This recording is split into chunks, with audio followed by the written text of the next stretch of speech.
We have a massive power, and it's the power to say no. 2024 is the year when the pushback begins in earnest. People ain't seen nothing yet. That's what I keep telling people. It is a master-servant relationship where we, the governed, are the masters. Doctors are gaslighting patients. You press down enough on people for long enough, you leave them no choice but to rebel. So, no, I don't want to forget about it, and I won't shut up about COVID. The story of the unvaccinated is still yet to be told. We are one people, one flag, one Australia.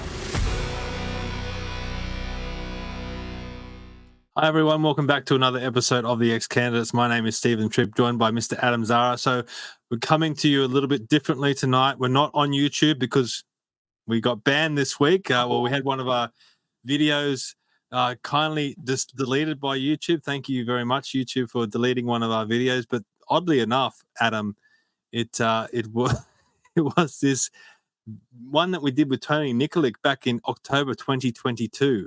So I don't know what was said. I mean, it says that it's violated their medical misinformation policy, which we're probably going to do tonight anyway. So might as well get banned on there. But to mix it up tonight, we are obviously coming to you live on Facebook and also Rumble. But tonight we'll also be on Instagram as well. So Adam Zara, welcome. And how do you feel about all that?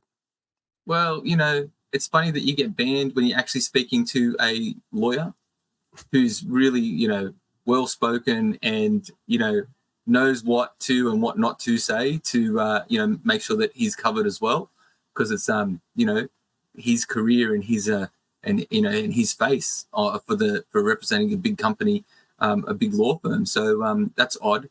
But anyway, must be we fly over the target and we're dropping bombs on the right things. So I think we should keep on doing what we're doing. Just when you thought all the censorship was winding down, it's rearing its ugly head again. Well, look, it's all to do with this misinformation and disinformation. It's already there. It's already in play. So people better, you know, really, really, really, you know, what do you call it? Pull your socks up and get out there and start calling your ministers saying, hey, I can't do this and I can't do that, because that's the only way they're going to listen. And look, if you listen to us normally on YouTube, stop using it. I know I'm a big YouTube user. It's convenient. Everything's there. I love World War II history. I'm always on YouTube watching World War II history. But for this sort of stuff, go to Rumble. I say it all the time. If you ever want to share our stuff, share the Rumble. Watch us on Rumble. It's the best platform. It's integrated with StreamYard now. So if you comment on there, we'll see it. Facebook hasn't been giving us too many issues. I think it did censor one of our videos once. Or I don't know how Instagram's going to go, but go to Rumble. Jump onto Rumble and watch us there. It's a lot better. And it's one of the last platforms for freedom of speech. It's one of the last platforms for freedom of speech. I've watched a little bit on a little bit of topics, you know, on some of the media outlets and stuff like that regarding Rumble, and they're all kind of like shaking in their boots about that, because I think the founders of Rumble still are pretty hell-bent on freedom of speech. So that's a good thing. We want to keep that. We need to keep that. Yeah. So we'll start things off the way we always do by letting you know about Buy Me a Coffee. Again, if you do want to support us as we go up against all this censorship and all the other issues that we are, you know, trying to deal with in Australia at the moment, you can head to Buy Me a Coffee and throw us a few dollars there. It does help us with the cost of the stream and a few other issues that we want to do. Good evening, Evan. Evan says, vote one for Adam at the next council election. Yeah, why not? We need to see Adam in Campbelltown Council. I think that's a good idea. Yeah. I'll be planning on running. And what happens is I'll just trying to sort out New South Wales Electoral Commission. It's crazy. Why don't they have why don't they have if you want to be a candidate, click this button, and then it just gives you the list of things that you need to do. So then, because that would be a real good point for democracy. They want democracy. Well, they want democracy. They want people to run. Okay, they should make it easy. No, you go on there, and don't forget too. So I've always ran under a party, so that kind of thing's always handled. You just sign the contracts, and then you put together your campaign, and then you go for it, right? And then they sort out all that electoral commission stuff. When you're independent, you've got to sort it out yourself. And I guess reading through endless pages of just jibber jabber, it really is starts to do my head in a little bit. So I kind of get a bit annoyed and I'll say it, I'll get a bit shitty with it, and I just go, that's it, I'll do it tomorrow night, and I just keep going to tomorrow night to tomorrow night to tomorrow night. But you need a good campaign manager. Someone put their hand up to be Adam's campaign manager and do all this stuff for him. I've got to speak to my loyal supporters. Evan's one of them, and great fella. And I've got G'day Digger. I see Digger's switched over to Rumble. Good man. That's a good choice. That's good.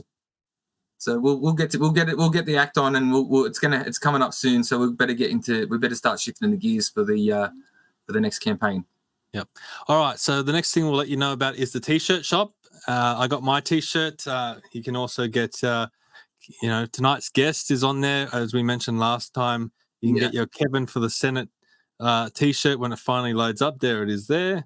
You can get it in any color you like, in green, in red, and whatever. There's a whole bunch of different colors there. It's a little bit more expensive than the other T-shirts on the shop, but the idea is that any of these shirts that are sold will give the proceeds to Kevin to support his campaign, whether it be for the Senate. I know he's also considering running for Richmond as well. But I got my T-shirts in the mail. That's the new XCandidates T-shirt right there. Also got the Commanding the Narrative T-shirt. So they're really good. They're really good quality too, Adam. It's really excellent quality T-shirts. So head to xcandidates.tshirts.net.au if you want to get one of our T-shirts and help support us as well. And Adam, you came up with this idea. If someone can get a photo with a notable person, a politician, an expert, whoever it might be, and you can get them on the show, we'll include you as a guest host as well. How about that, Adam? Yeah, I reckon that's a mad prize. Mad prize. All right. What is definitely mad and really exciting is his upcoming forum. Now, we held one of these last year. This year, it's going to be a massive, massive event at the DYRSL Club. It's on the 2nd of June, upcoming in a month's time, between 1 and 5 p.m. on a Sunday afternoon at the DYRSL. Senator Malcolm Roberts is going to be there, Barnaby Joyce, Dr. Peter Ridd. From the IPA, we're going to have Daniel Wild and Brianna McKeeb. The IPA do some fantastic work. They're very well researched. And we're also going to have some experts talking about nuclear energy. Paul Vallejo is going to be hosting that. Professor Tony Irwin, Dr. Mark Ho, who is the president of the Australian Nuclear Association, Professor Stephen Wilson. Also going to have a lot of community groups that are out in rural and regional areas. Also speaking about the issues that they're facing out there with renewables projects. As you can see down the bottom, we're also going to have a panel with Grant Piper, Jim Wilmot, Katie McCallum. I've interviewed those three on Commanding the Narrative before, so check out that interview. They're very well, they speak very well, and they're great, just ordinary Aussie people that are pushing back against everything that's happening. So, look, jump on, get your tickets. They're only $20. I'll put the link in the show notes, and I'll put the link in the chat as well. Don't wait, get your tickets now. It's going to be awesome. Adam, you were there last year, and you even spoke last year. So I did speak last year. Come to this one. I am going to come to this one. It's the same thing. It's got to pull my finger out and buy the ticket. Yeah, that's it. So it's easy. Just click the link and get the tickets. It's not really that difficult. But you've also had a big week, Adam. On just to quickly, before we get to our guests, you also you're with your mates Adam and sorry, I've forgotten his name already. Adam and Pat from Be Kind Friday. Yes, Adam and Pat from Be Kind Friday. It's a really great non-for-profit charity. What they do is they get out and do a free breakfast monthly. And they do it for just the common person. It's not about a particular It's not about a particular group or like just for homeless or just for women in trouble or just for a niche group. It's basically they set up in a public area, and then they put on a free breakfast for everyone. They hand out things. They got a lot of donations for like Lindt chocolate, and there's Alka Power, and there's all these different sponsors that they have. And they get out there and they really do donate their own time and just put a barbecue on and just try to put a smile on everyone's face. They've been on the show before. and I was on their little podcast, the other day. I was on Insta, and look, just a great bunch of people trying to make, just trying to put a smile on people's faces, which is, I think, what we need, especially after we get into this topic tonight. Yeah, so head to Just an Aussie Battler 2.0 on Instagram, and you can watch that live that Adam did with Pat and Adam. Sorry, I forgot Pat's name. How could I forget? Right. But look, I know that's a lot of stuff to get through. We've got our fingers in the pie of a lot of things at the moment, but tonight's really going to be a big episode. We've got a returning guest, Mr. Kevin Loughrey. Now, we've had Kevin on previous episodes before. Also, if you want to go back and listen to episode 92, 103, and 108, Kevin was on, particularly 103. That was a really good interview about our system of government and what Kevin would do to reform our system of government. So that's a big one. But Kevin is also very, very well versed on the COVID pandemic and also vaccines in general and the way that our body works. And he's going to explain why he is so well versed in that. But just in doing the research, I stumbled upon an issue that Paul Vallejo is also very, very interested in. So I reached out to both. Obviously, we're already going to have Kevin on, but I've reached out to Paul. So this is going to be a big one tonight. We're going to have both of them on, Mr. Paul Vallejo and Kevin Loughrey. Welcome to the XCandidates. G'day, fellas. Thanks for having us, fellas. Awesome. G'day to both of you. Now, we'll start off by letting everyone know this is the disclaimer, right? This is not medical advice, right? Consult your doctor. Whatever you need to do your own research. Kevin's just giving you his knowledge, which is based on some. Everyone knows Kevin. Everyone knows that he's a man of conviction and integrity, and he's very well researched, and so is Paul. But we have to say the normal disclaimer that you always hear: this is not medical advice, blah blah blah. But Kevin, first, welcome to the show. Secondly, what gives you the authority to speak on this issue? Where do you get your knowledge and expertise from? Well, it started in childhood, I suppose. The very first book I ever read from cover to cover was on Louis Pasteur and how he actually developed the vaccine for rabies. But I'd always wanted to be a doctor. In my family, we go back generations of doctors and surgeons and so forth. There's a very famous surgeon in Melbourne called Loughrey, and he was a relative of mine. But I served in the military, in the army, for 32 years. 4 years of that was with the British Army. And during the course of that, I received training in biological warfare, as well as nuclear and chemical. But the biological warfare was particularly interesting to me because of my medical bent. I always wanted to be a doctor. My mum died when I was 16, and the only thing left to me, given my dad had fallen apart and my brothers had left the family, was to join the army. And that was how I got my degree in engineering. And if that hadn't have happened, I most probably would have ended up a doctor. And in some ways, I'm glad I didn't, because I think it would have driven me nuts. When you're a doctor, you're not allowed under any circumstances to experiment. The only recourse you have if something goes bad is to stand in front of the judge and convince the judge or the jury or both that you did things exactly according to the book. And from the very first time you step foot into medical school to the time you graduate, it is impressed upon you over and over again that you must not think creatively. You're given a recipe as to what you've got to do, and you will treat the patient accordingly. And really, that would have driven me nuts because I am somebody who takes things apart to see why they're working so well. And I most probably would have, and at that stage, by the way, my knowledge of medicine wasn't so sophisticated to realise that there are medical scientists who, perform investigations in labs and so forth.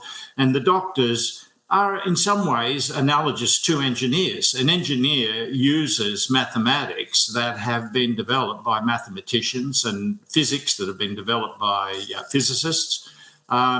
You are basically the utilizer of somebody else's work, and you're not necessarily as expert in those things which the mathematician is.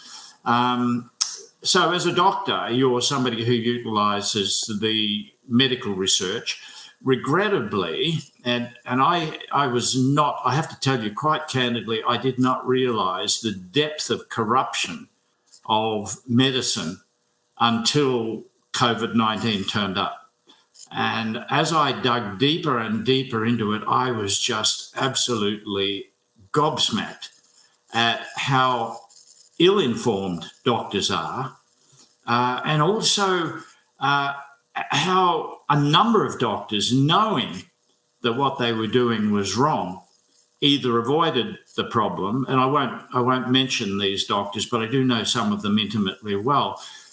When a COVID patient turned up, they turned around on their heels and got the hell out of it. They did not want to know anything about it because they knew that they were going to be forced to administer therapies which they absolutely disagreed with. Or they were being told. Yeah, sorry to cut in. Yeah, please, go. So I don't know if I don't know if you want to disclose this now, but I guess I'm going to anyway. Oh, yeah, please. And I've noticed that Paul's been nodding and everything. I've just been waiting for someone to come in, so please interrupt me. I've heard you speak about in the past when you were working. You were a lieutenant colonel in the Australian military, but you worked with the British Army. And they were looking into using the flu as a biological weapon, and this is where a lot of your knowledge comes from, right? Actually, it was coronavirus, not the flu. It was the common cold. And at that stage, we didn't call it coronavirus, though 10% of the common colds are actually coronavirus. A common cold is such a generic set of symptoms that it's often difficult to determine what virus is actually causing it. Also, your genetics determine how you will respond to things like rhinovirus, influenza A, B, C, and there are a gazillion different coronaviruses as well. So, no, they were looking at the common cold, and they were looking at it particularly from the point of view of how is it contracted. And the general theme was, look, we're not doing this to use it against other people. We're doing this so that if someone uses it against us, we'll know what to do, how to combat it.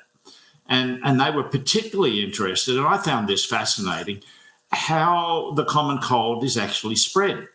And this mystery still remains to this day. You may have heard, for example, that COVID-19 is spread by aerosol. And that was one of the reasons why people were told, oh, you've got to wear a mask. Yeah. But the experiments I saw all pointed to coronavirus. Main method of spreading was by contagion. E.g., you touch something that someone else has touched, and then you rub your eyes, or you pick your nose, and people do, or you just rub your nose like that. You see people doing that when when they've walked from the cold into a warm building. And there was a reason why cold spread during cold weather. And that is because your nose is saturating. Yeah, go for it. Sorry, Kevin. I know you're on a roll here, but we're just getting a little bit of feedback. Do you have your headsets handy?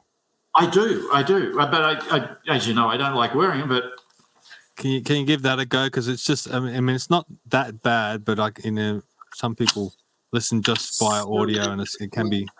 Well, Kevin is getting set up. I'm curious about a couple of things because I'd be curious about his opinions on the method of spread for coronavirus. Because in the beginning, of COVID-19, in the beginning, no one knew. People were, washing their groceries and we didn't know much about what was going on, even though the people who cooked it up did.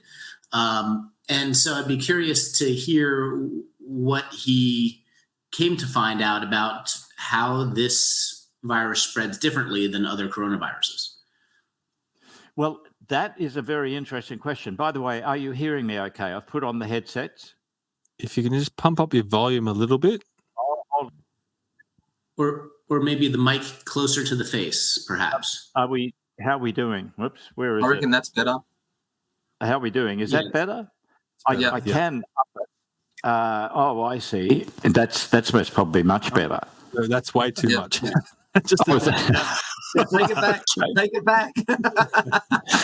How are we doing now? Is that fine? A little bit lower. I think that was fine. Lower. Okay. There you go. Good. Okay. Are we looking good? Yeah, look, they did a number of experiments, and this was 35 years ago, and they were really punching in the dark because they didn't have a lot of what they know now. There's been lots and lots of research.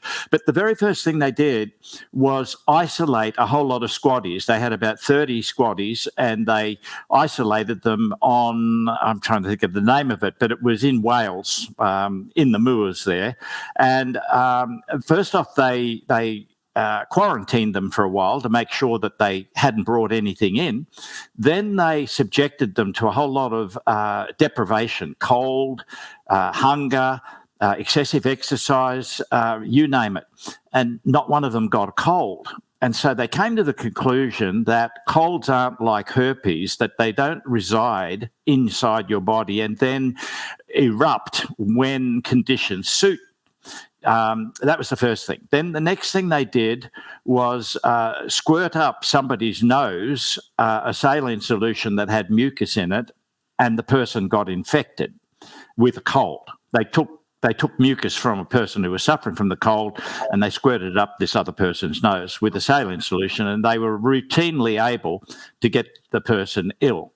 Now, then they conducted kissing. They got a male and a female in those days, so you don't know what would come out of the mix these days.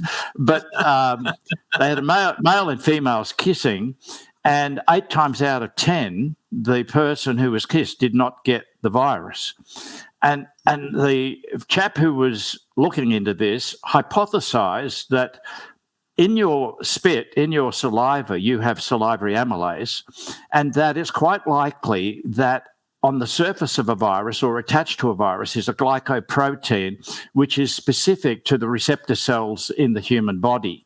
And this explained why, for example, certain viruses which exist in animals don't infect people. And vice versa. There are certain infections that people get that they don't pass on to animals. And they analogied this to being like a lock and a key. And if your key wasn't the right shape, then you wouldn't fit into the lock.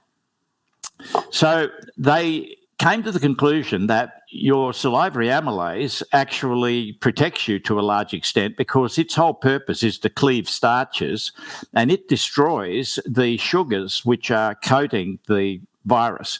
Interestingly, through electron microscopy, it's now been determined that one of the protections which a virus has is that it puts sugars on its outside, and this confuses the antibodies in that antibodies won't routinely attack sugars.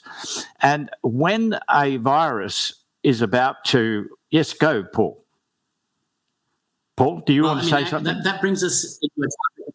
Yeah, that brings us into a topic I'd like to ask you about, which is the changes, the glycosylation profile of COVID, possibly leading to antibody-dependent enhancement.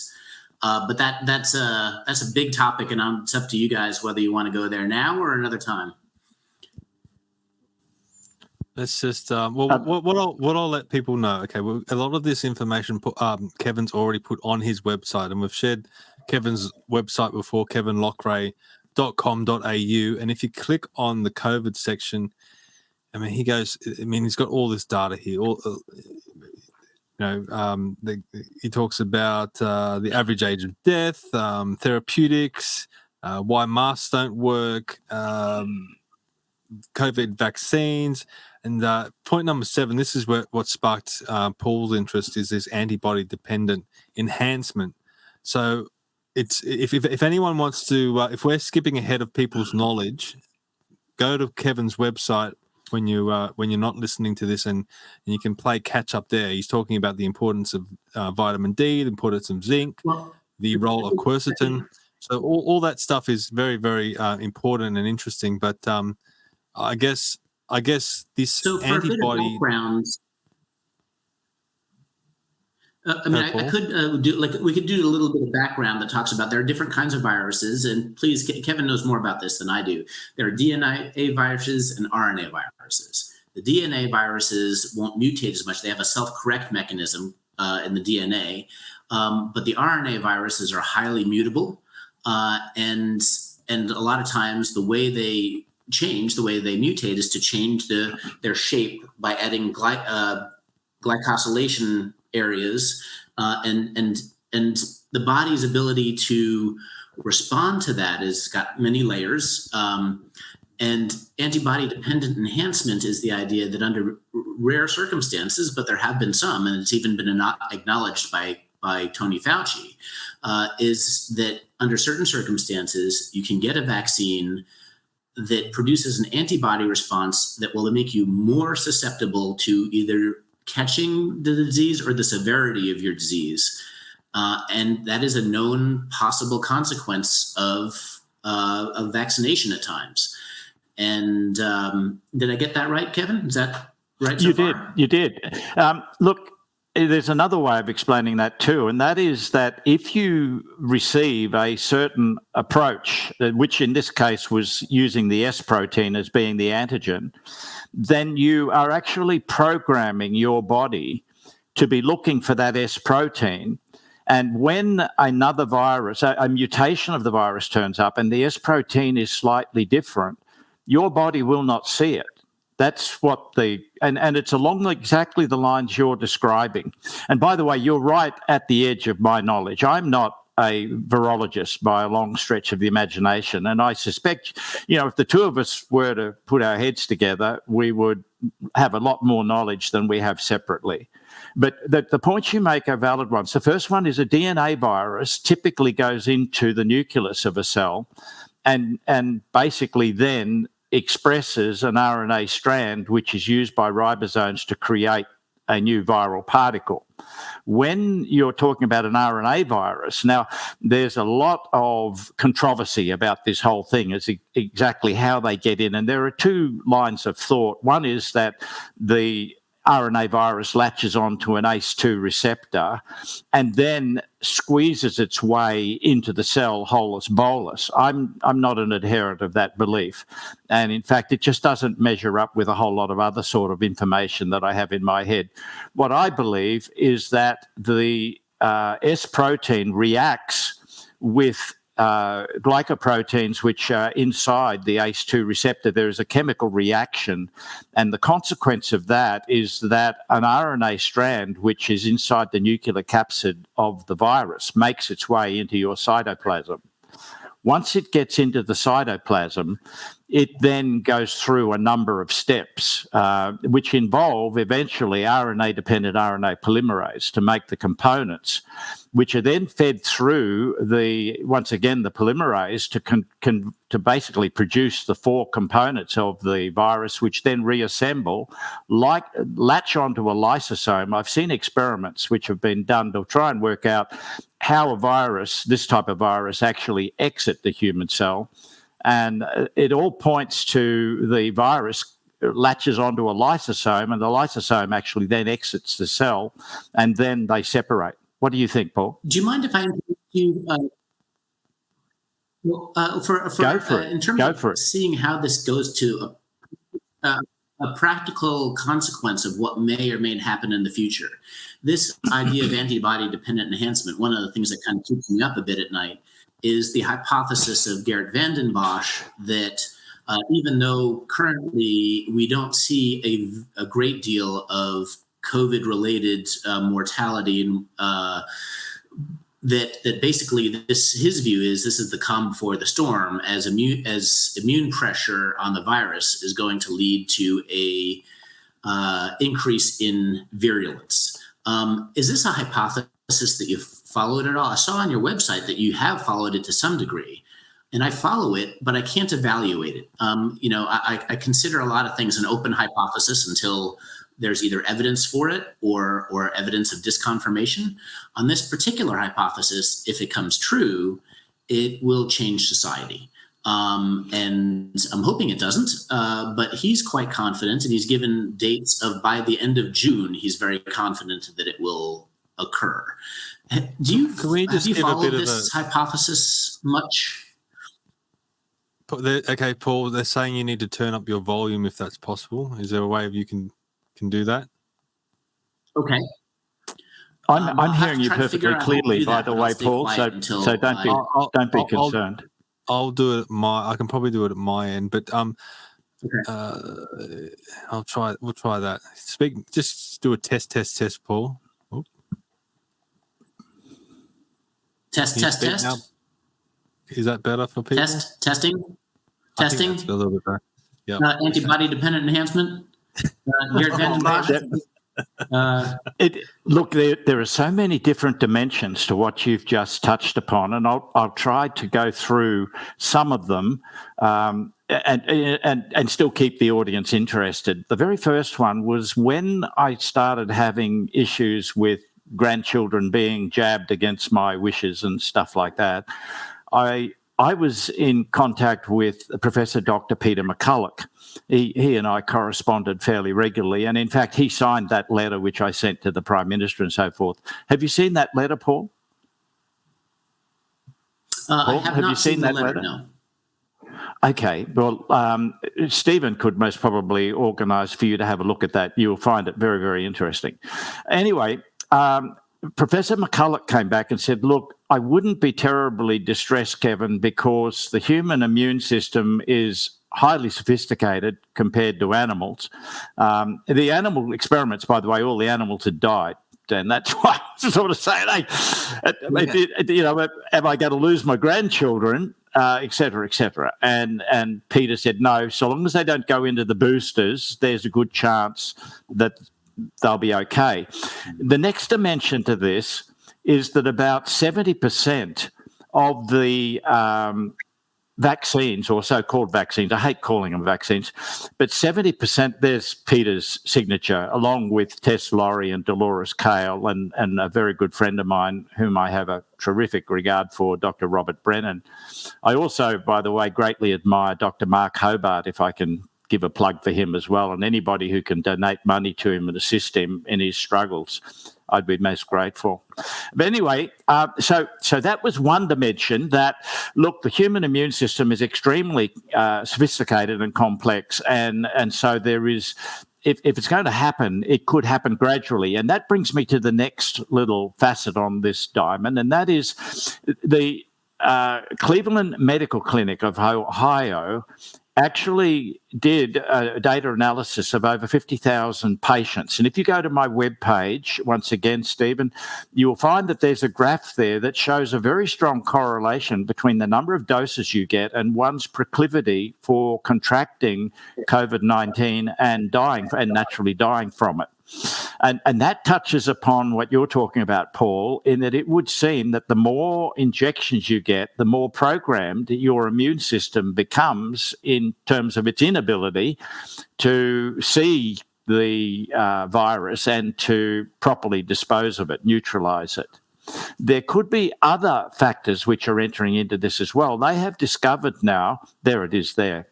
That's the graph, and you can see that with 0 doses, you're hovering around 0.01, and if you've had 3 or more doses, you're up around about 0.06, which is a huge increase in probabilities from that point of view.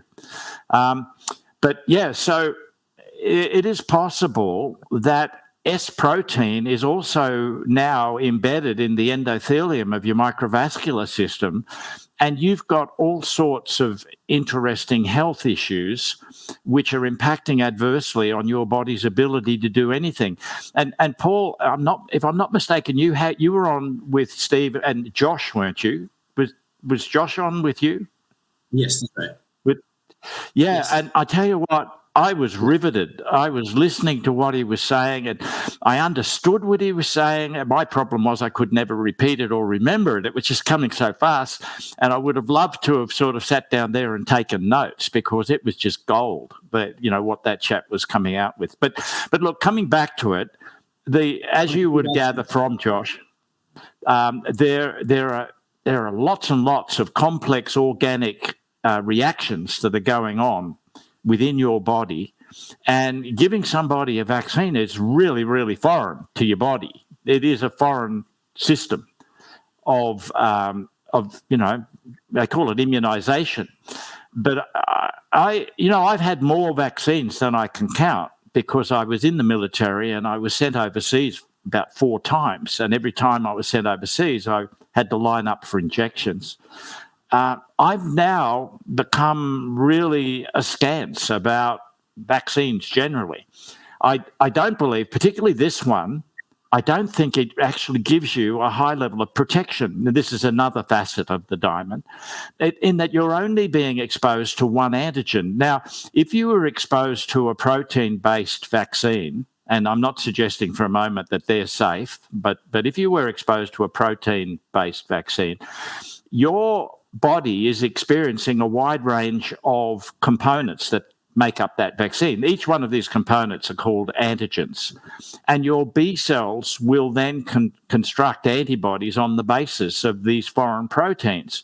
So you end up with a very broad immunity, so to speak.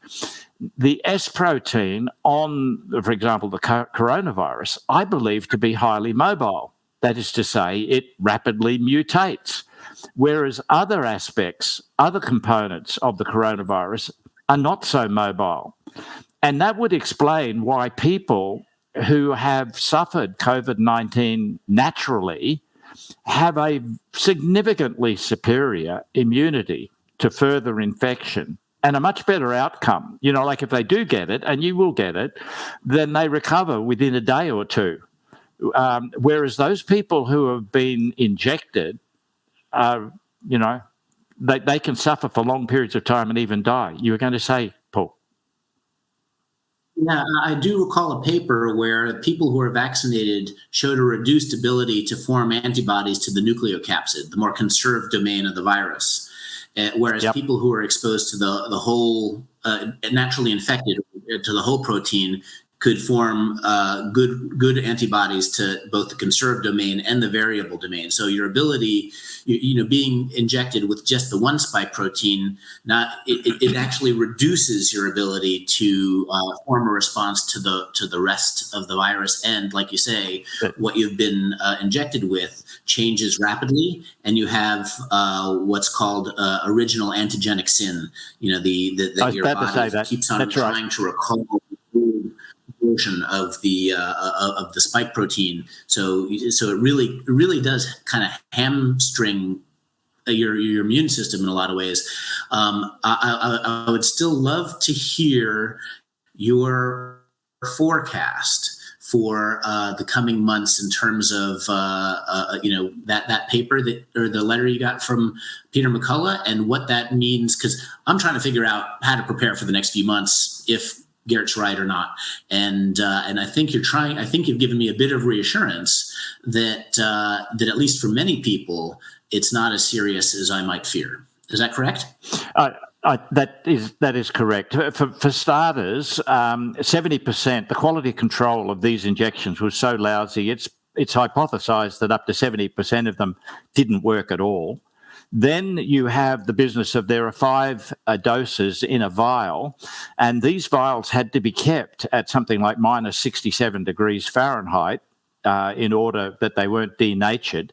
But at supermarkets and all the other mad places that they were doing these injections, they didn't have anything like the ability to keep them at their required temperature. And once they'd broken the file, it just sat there on the desk waiting for the next customer to come along to get their dose of poison. So it is quite possible that large numbers of people never ever actually got an injection that worked. But now we go to another facet of the diamond, and that is it's been discovered that there's random pieces of DNA in these vials as well. And when you get this injection, there are all manner of different possibilities, but particularly within the liver, it is possible that you can have reverse gene expression, which means that certain pieces of DNA make their way into your nucleus. And from then on, your nucleus is going to be excreting mRNA as it does transcription, which is a normal process, to then create proteins which your body never intended, or your evolution never intended for you to be producing. So I think that what's the future going to hold? The first is that large numbers of people are now dying here in Australia. People I just can't understand how stupid people can be, but I believe it's feigned stupidity, because Steve Kirsch has already proven this beyond any doubt in my mind. Steve, by the way, I've got a lot of time for. The population that got injected has an excess mortality running somewhere between 10 and 20%. It depends who you talk to, but it's definitely over 10. The population that didn't get injected, they have a mortality rate which is slightly less, I emphasize, slightly less than the average computed between 2015 and 2020. Now, you don't have to be a genius to work out what's causing the excess mortality. The difference between the two groups is one got injected and the other didn't.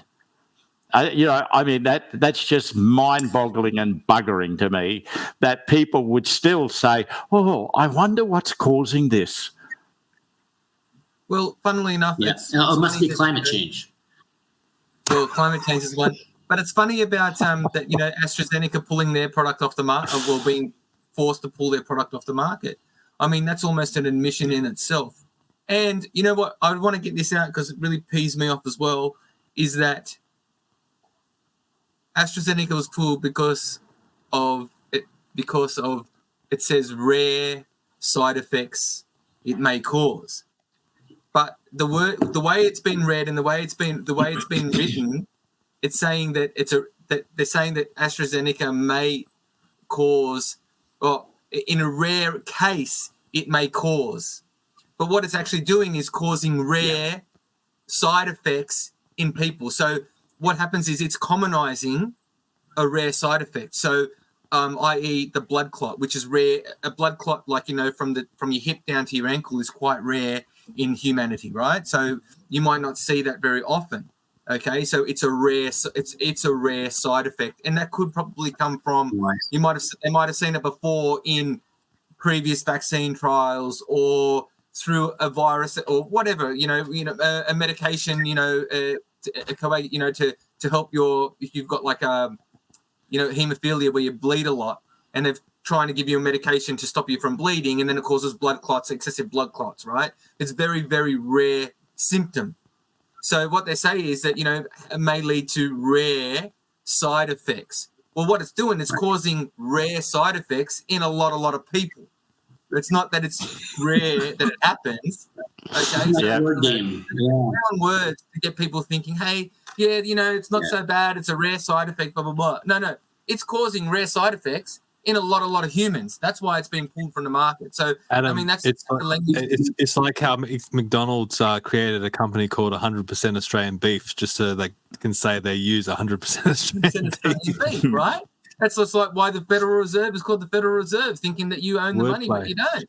It's all work. If I could leap in there for a moment, that the whole posit that it's rare is also up for suspicion, because I told you before we came on here that my son-in-law's parents both dropped dead suddenly after receiving their third injection. And the reason for their death was that they had huge clotting in their hearts, and it was a sudden death. They didn't sort of grip their chest and say, "Oh, I'm having a heart attack." They just went boof. As you've seen in the videos, I mean, there are plenty of videos of sportsmen just dropping on the field, or news commentators suddenly rolling off from the desk. And they didn't perform any reasonable autopsy. In particular of the father, they said, "Oh no, look, he died whilst he was being resuscitated by paramedics, and therefore there's no need for us to do an autopsy."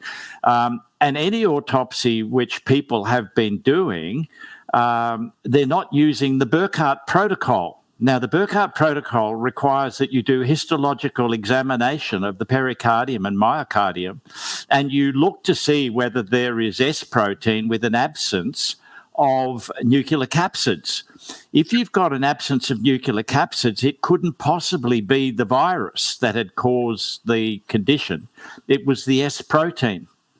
Now, they're not doing that. And I think it's a willful blindness. They've never, like every person who died after being injected with this stuff, because Hunt actually acknowledged that it was a trial, then they should have been immediately, as a standing operating procedure, subjected to a full autopsy where you did histological examination of the brain, if it was a stroke, or the heart, and in accordance with Burkhart's protocol. But they didn't. So when they say it's a rare side effect, my daughter-in-law got injected. She was compelled to get injected by the New South Wales Education Department. She went blind in the left eye with screaming headaches, unbelievable headaches. Now, that's neurological damage. The reason that happened is the S protein got into the brain and interfered with the microvascular system. So she was having massive migraines, which caused her to go blind in the left eye. Once again, they didn't report it as an adverse reaction because the doctor was saying, well, Jesus, if I do that, I'm likely to get into trouble. So the doctors weren't keen to report adverse reactions. This is one humongous scandal. Paul? And I think you guys know that my partner's brother, Daniel, had chest pains the night of his first injection. He went to the doctor. The doctor said, oh, it's probably psychological. Go, schedule your next injection. I asked him to get a D-dimer test. The D-dimer test, which shows clotting, was 10 times normal. So it was clearly, and if I hadn't known, actually because of Peter McCullough, I think, to ask for the D-dimer test, they would have just brushed it off as psychological. And this gets to, do you all know the story, Sherlock Holmes story of the dog that didn't bark? Are you familiar with this one? The idea that Sherlock Holmes solved a murder because when the murder happened, the dog didn't bark. And there are only a few people who the dog didn't bark for. So this is a way of gaining knowledge through what doesn't happen. And this is what's happening with the medical authorities, is there's plenty of ways they could find out what is behind this, but they don't.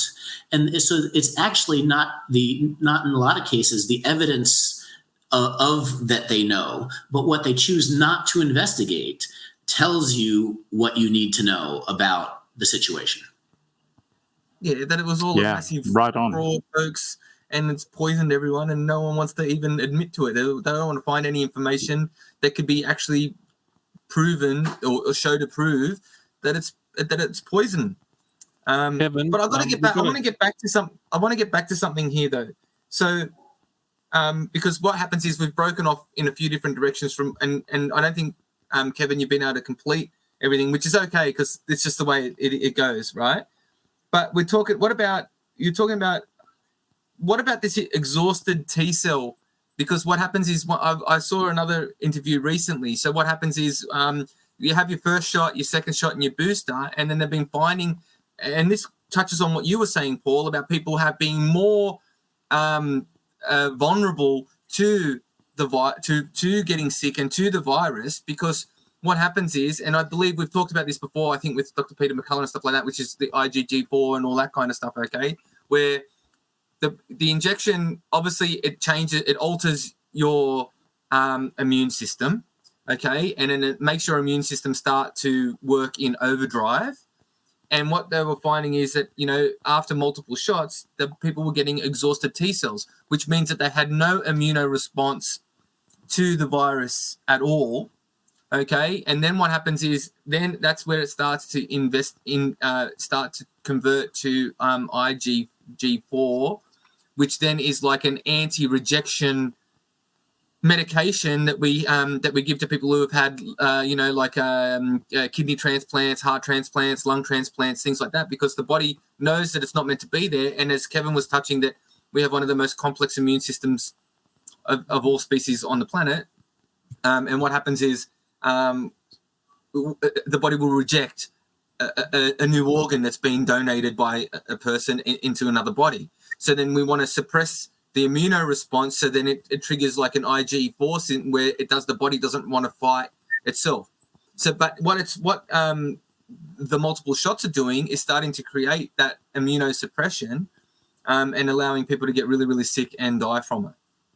Just leaping in there, you're talking about immunoglobulin type 4, and it's a naturally produced and what you could call it a anti-allergic reaction, because we are all subjected to pollens and so forth, which can cause us to suffer allergic reactions. But the body's, we've just acknowledged, we have an incredibly sophisticated immune system and general biome.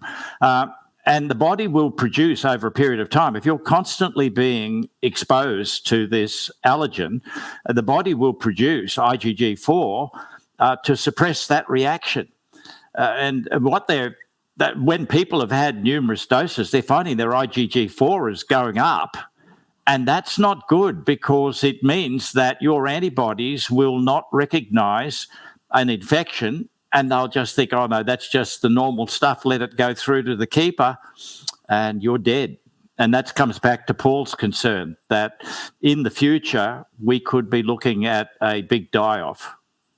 There's another point here too, if I could just leap in very quickly, and this is yet another facet on the diamond, and that is data coming out of, I think it's Ontario, shows that huge numbers of people who are in childbearing age or reproductive are now infertile.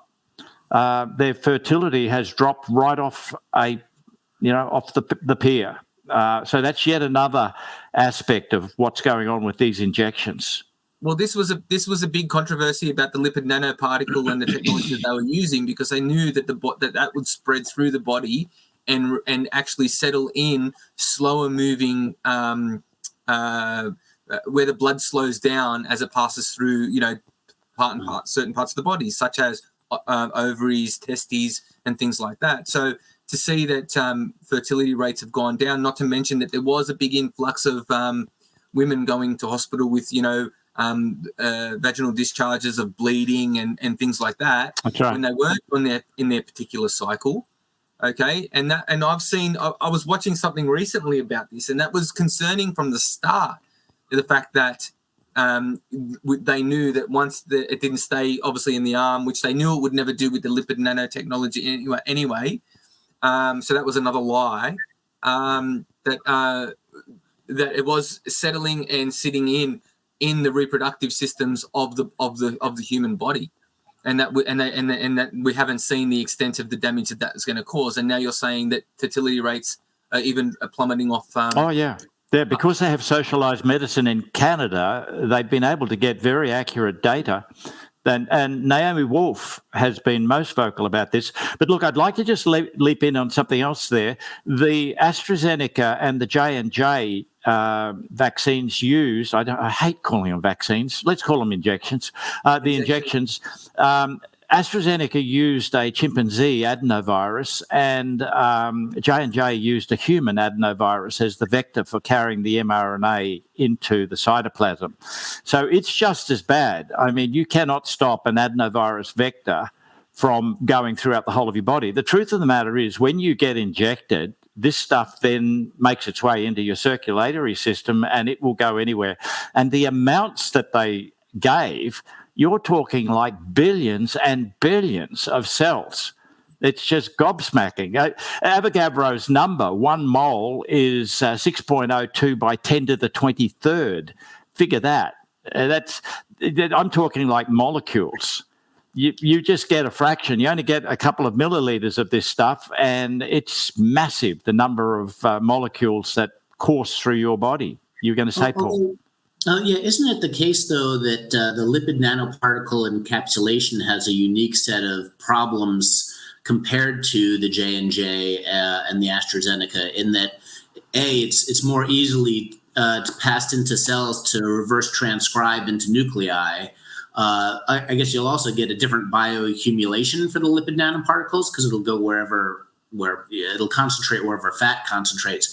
But also, since it's hijacking your cells to then express an antigen, and then those cells get destroyed, if you get a cluster of the mRNA shot materials that happens to express themselves in your heart muscle, then pieces of your heart muscle will get blasted out by your own immune system, it seems like the mRNA technology, which is the direction they seem to be wanting to go for all vaccines in the future, is fundamentally flawed. Is that? It is. Okay. Yep. Bang on target. It is incredibly dangerous. And that's what Dolores Cale was just basically bouncing around the walls saying, I can't believe you're going to do this, because she had done years and years of research and experimentation on mRNA and all the animals had died. She was saying, look, within a couple of years, people will be dead if you continue with this. Now, she was off on her prediction in terms of, how many would die. And I've already covered the fact that it's possible 70% of the shots were no good anyway. And then those that were still working got denatured before they made their way into your arm. You never know. She might have been right. It may be that, 10% of the people got the real deal, and that's who's dying. Just coming back to, and I've almost lost the thread. That's right, that lipid nanoparticles. AstraZeneca has been well linked to thrombocytopenia and a number of other blood clotting maladies, which means that the chimpanzee viral vector made its way throughout the body. Now, the points you make on the lipid nanoparticles are valid in that, firstly, my understanding is that the oil that they used was carcinogenic. There are a whole range of other things which are off with the lipid nanoparticles. And you made that point quite validly, that it would tend to aggregate where you've got fat, adipose tissue. We do know for sure that all of them appear to have accumulated in the testes, the ovaries, and the lining of the heart. So it's not looking good, guys. By the way, I read the Pfizer, and this was years ago, but I read the Pfizer trial report. 16% of the rats were infertile after Pfizer gave them mRNA. Yep. 16%. And that, by the way, is figuring in at about the rate that they're discovering in Ontario, because if you've got 16% of your population no longer fertile and a man and a woman marries, you only need one of the couple to have an infertile couple. So the actual figure is somewhere around 24 to 28% actual infertility family-wise. And that's what they're discovering. Kevin, is that due to the lipid nanoparticle? It goes around the body and then it docks into the cell, and then the mRNA tells that cell to start producing the spike protein, where the cell normally has a normal function, whether it to be produce insulin or produce something that the body needs to operate at a normal function. That's actually interrupting the body's normal process. And is that why? I'm not sure about that, but what I think is possible is that the S protein is upsetting the circulatory system. You see, especially down in the capillaries, the S protein gets into the endothelium and it basically blocks off the supply of nutrient. And when that happens, the testes or the ovary are not going to work any longer. And if you got S protein into an ovum, into one of the eggs, I'd say it'd be cyanura for the egg. When you say S protein, is that spike protein or is it? Yes, it is. Yes. Okay. Yes, it is. I've never heard of it referred to as. Oh, sorry. No, because I'm like, this is a new protein, because I've heard of like T cell and blah blah and all those other things, right? And then I'm like, what's this new S cell? Yeah, no, it's shortened for the S protein. You're quite right. Yeah. So spike protein. So just to reiterate what Stephen was saying, right? That means if the mRNA technology settles down into the testes, which we know it does, the testes are designed to produce sperm. That's right.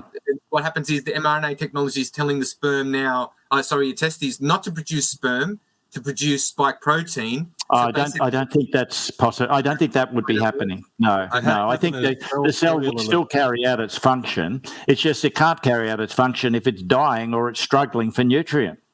Right. The sperm motility, and you also, it's possible the sperm itself, the actual spermatozoa, you've got no idea what the hell is going on. The spermatozoa might actually contain S protein. Kevin, what do you think, Paul? Well, there's a couple of things. So, definitely the effect on the capillaries, so that's a big part of the problem. I think, to Adam's point, it is possible that certain with the mRNA could reverse transcribe into cell lines that might be part of what gets passed on to the next generation in some cases. or they might, once they do that, they might get destroyed. That's hard to know. About the vascular system, one thing I wanted to ask Kevin, because one is about the unusual blood clots, which is yet one more hypothesis that I hoped was nonsense, and now we're seeing more and more evidence with Steve Kirsch and the interviews of the embalmers that this is a real thing, that we hadn't seen it before. And honestly, I wonder, it's another part of the dog that didn't bark. I mean, there's evidence out there that people don't want to acknowledge, don't want to discuss, but it will continue to come out. And I'd love to hear any ideas of A, what's causing it, and B, whether or not people can test for it and treat it, if you have any ideas. Yeah. Look, my brother was forced, the brother closest to me, I have three brothers and one of them is now deceased, but the one closest to me is living in Portugal, and he was compelled to get injected with J&J, and immediately afterwards he suffered extreme arthritis. He just, a week before then, he'd won the cup at the local golf club, and he was a very, very good golfer. And after he got injected, he could barely walk, so he couldn't play golf. And he had what he called brain fog, in that he would get into the car and he'd be driving down the road and he couldn't read signs, and he couldn't remember where or why he'd gotten into the car, like you're sort of thinking, what the hell's going on here? He came over here on holidays, and I said, look, try nattokinase. It's a fibrinogen, and I've studied the clotting mechanisms. It is actually complementary to aspirin, by the way. Some people think that nattokinase and aspirin are the same. They're not. Aspirin actually interferes with fibrinogen, which is a clotting factor in your blood, and it causes any clots that do form to be sort of spongiform, stringy in their structure. And this is really important because the clots then won't easily accumulate. They're not sticky. And secondly, they're able to be washed away by your blood. Now, nattokinase enhances the lysing of your blood. In other words, if you do have a clot, nattokinase will cause that clot to wash away in your blood. And since I started taking nattokinase for another reason, I'm conducting a medical experiment on myself, doing something else, and we won't go there because it's just too long-winded, but maybe we can talk about it if the results prove successful. But I noticed, I'm building my house, and obviously when you're building a house, you do things like hit yourself with a hammer, or a board drops on you, so forth. And suddenly I noticed while I was taking the nattokinase that bruises did not last. Within a day, a bruise had gone. And I'm sort of thinking, oh, my God, I'm invulnerable. Whereas because I was taking aspirin, if I struck myself or something, invariably I got a real beauty of a bruise. But now I wasn't getting this. So I'm thinking, hey, there's something in this nattokinase business. Anyway, I gave it to my brother, and within 24 hours, the brain fog had disappeared entirely. And so he then took it for another couple of days, and then he said, well, look, I'm cured of that. I'll stop taking it. And within a day of not taking nattokinase, the brain fog returned. And so he said, oh, shit. So he then started taking the nattokinase again, and the brain fog disappeared. And he's been taking the nattokinase ever since. Now, subsequent to that, I've read, as courtesy of Peter McCulloch et al., that nattokinase is very useful in getting rid of S protein and the effects of S protein. And I have a feeling it is because it does this. That. I just want to, well, before, sorry to interrupt you, but we broke that story about nattokinase and therapies that we can use, right? Like way before it even was became popularized. So when we had our interview with Dr. Peter McCulloch, Stephen and Paul were there for that one, and that's the episode where I was sitting in my van. And what happened was we broke. Dr. Peter McCulloch had already been working on what you're saying about nattokinase, and there's a bromelain, or there's a few different... Quercetin, and bromelain, human, and there's a few, and what's that one? Bromelain, right? Bromelain, he was talking about that 8 months ago now. So that was saying. Anyway, keep going with your story, Kevin. I just wanted to say that was kind of like an ex-candidate. I think that was like our first time we ever like kind of broke something that was like before anyone else jumped on top of that. So cool. Yeah, look, I know mine's only a statistical sample of 2. That's me and my brother. Me saying, look, I just noticed that bruises do not last if I'm taking nattokinase. And secondly, that I just sort of took a wild-ass guess and suggested to my brother he try nattokinase, and he did, and voila. And, for him to stop it and then the brain fog comes back, and then to restart it and the brain fog disappears, and he's no longer now had any instance of brain fog. He's not. And I said, look, keep taking the nattokinase, because I'm actually conducting an experiment which relates to calcium buildup in arteries.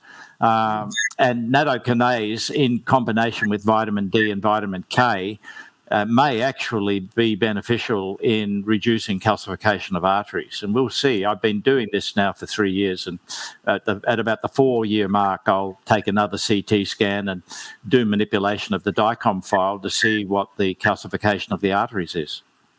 Kevin, we have a question here from Tony. You might be able to answer this. She said, Kevin, can you please explain what a non-vax blood transfused patient can do to fight against potentially being infected with high doses of various brands of the mRNA, example 4+ units? So in other words, if you're unvaccinated and you have an accident, or you have to go to hospital and receive a blood transfusion, and you're obviously receiving the high likelihood is that you would receive vaccinated blood. Is that a concern, and can you do anything about it? It is, and look, I'm not expert at this, but my intuition says that you don't have anything to worry about. The reason that I say that is that, firstly, mRNA itself is extremely fragile. And unless it's like in a lipid nanoparticle or being carried by an adenovirus, in such a formulation that when it gets into the cytoplasm, it would then generate more S protein, it's unlikely that you're going to be getting viable mRNA through a transfusion, especially if the person has not just been injected. Has not just received an mRNA injection. If they've just received an mRNA injection and then they give blood, that's another story. But the next part of it is that there's likely to be S proteins in that person's blood, and that's definitely the case, because S protein has been detected in the blood of people many months after they were injected with mRNA. Now, that question is, will that S protein cause you any damage?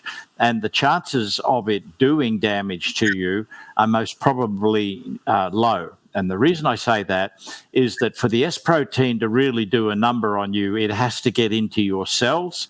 And the only way that it can pass through the lipid membrane of your cells is being carried in by some sort of vector. So now, I could be wrong here, and I would love somebody more knowledgeable to talk on this, but I'm just working off my intuition and what I know. And so therefore, I don't think that the S protein is likely to get into a position where it could cause you a lot of harm. Paul?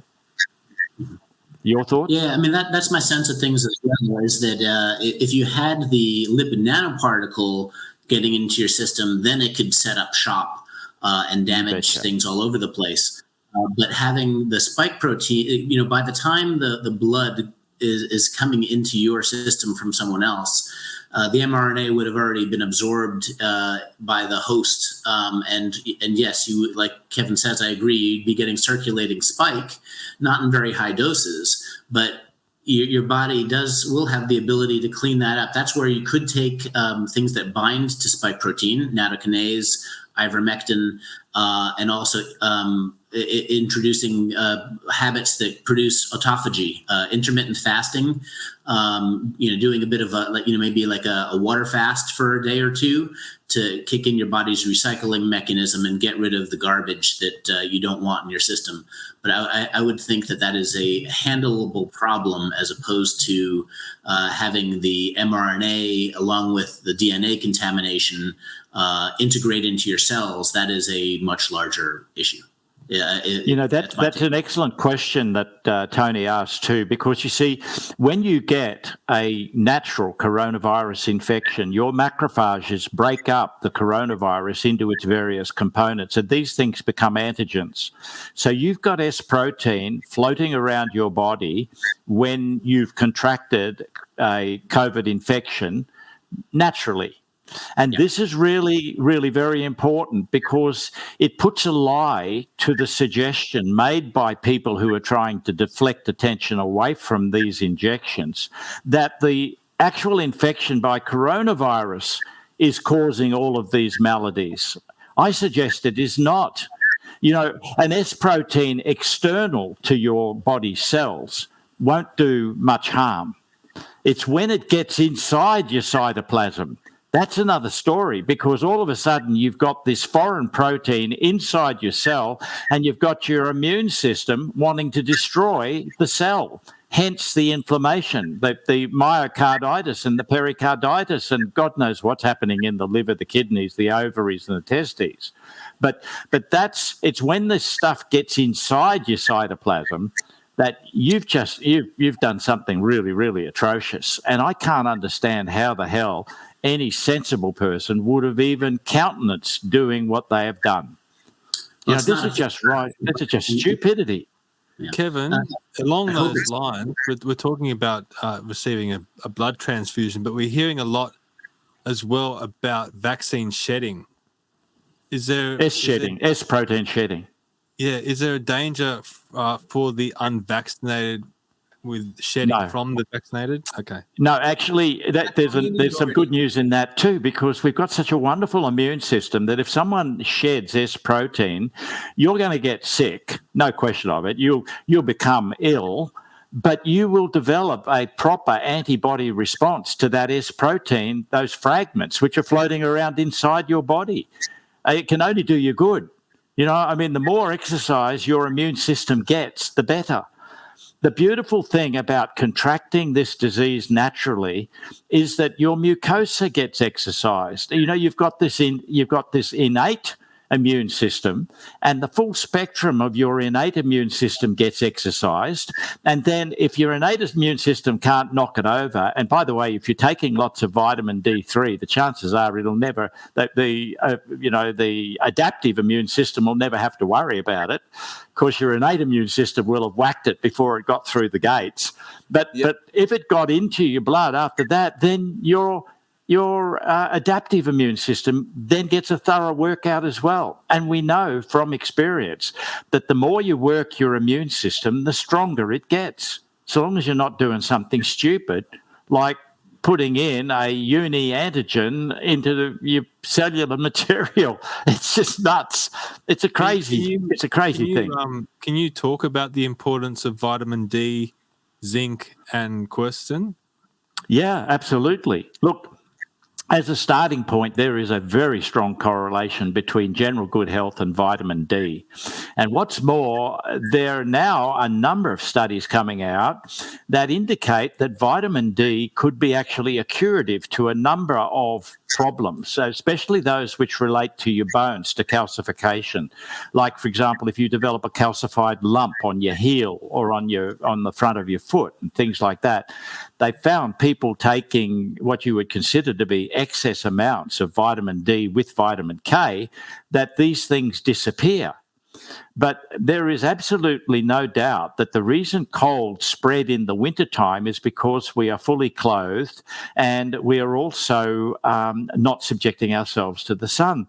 There's been some amazing work done lately which shows a direct correlation between melanoma and low vitamin D levels, and also melanoma and not getting enough sun. You will get normal skin cancers, basal and squamous cell carcinomas through exposure to the sun. But it could be, this is just crazy land, by putting on a sunscreen, you may actually be heightening your chances of getting melanoma. Isn't the world a curious place? We've been doing the old slip, slop, slap, and we may actually have been doing exactly the opposite thing to what is good for our health. I've heard lectures on that. I've heard. I haven't put sunscreen on for years because I've heard a lot of lectures about that. What exactly? I have not used sunblock. Now I was very lay, right? I'm thinking to myself, why would I cover myself in petrochemicals to stop getting burnt? Okay, so that was my analogy at the very start of this, you know. Okay, and then same thing as Steve, through just recently, like researching. I've been on point pretty much my whole life by not using sunblock. You know, like I just don't. You know, I don't want my kids to use it. I don't want anybody to use it. I'm not saying that you should go out and cook yourself in the sun all the time or anything like that. I'm saying like when you start to burn, it's time to go in, like, you know, monitor yourself a little bit. But at the end of the day, I've been against sunblock I've been against sunblock forever. Since I was about probably, I would say 11 or 12, I've not used sunblock. Yeah. And look, I must admit that this revelation has only recently come upon me, like, you know, in the last year. It's been slow for me. Now, you were talking about quercetin, ivermectin, hydroxychloroquine. These particular drugs are lysosomotropic ionophores. That is to say that they can make their way through the lipid membrane of cells. And being ionophores, they can carry zinc into the cytoplasm of the cell. Vladimir Zelenko, now deceased regrettably, an absolutely lovely man, he discovered that when he added zinc to hydroxychloroquine with azithromycin, vitamin D and vitamin C and aspirin, suddenly all of his elderly patients were no longer dying. And he said to himself, holy mackerel, I've discovered the cure. The other thing about this is that Ralph Barrick, who was the person who did gain of function on the coronavirus, actually wrote a piece talking about how using zinc and hydroxychloroquine was an effective antidote to the coronavirus. So Ralph Barrick already knew that if you mix zinc with one of these lysosomotropic ionophores, that you greatly reduce the infection.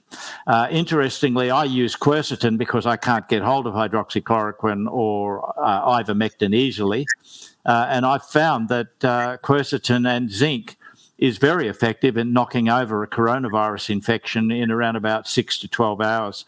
At the beginning of this week, I tested positive with a rapid antigen test. I suspect I just simply had a coronavirus, not COVID-19. I had an extremely sore throat, and within the night, the sore throat had totally subsided. I just filled myself with quercetin and zinc and paracetamol forte, so Panadol forte, and got through it. So, yeah. So does that cover the quercetin and the hydroxychloroquine and ivermectin? I wouldn't mind if we have the time to talk about the difference between randomized controlled trials and evidence-based medicine.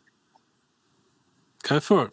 This is your platform, Kevin. So, right. Look, you may have noticed that at the very beginning of the COVID medical crisis, so to speak, that they kept on referring to randomized controlled trials. And Bradford Hill actually had championed the randomized controlled trial. And as an engineer, I looked at it and said, look, it all makes perfect sense.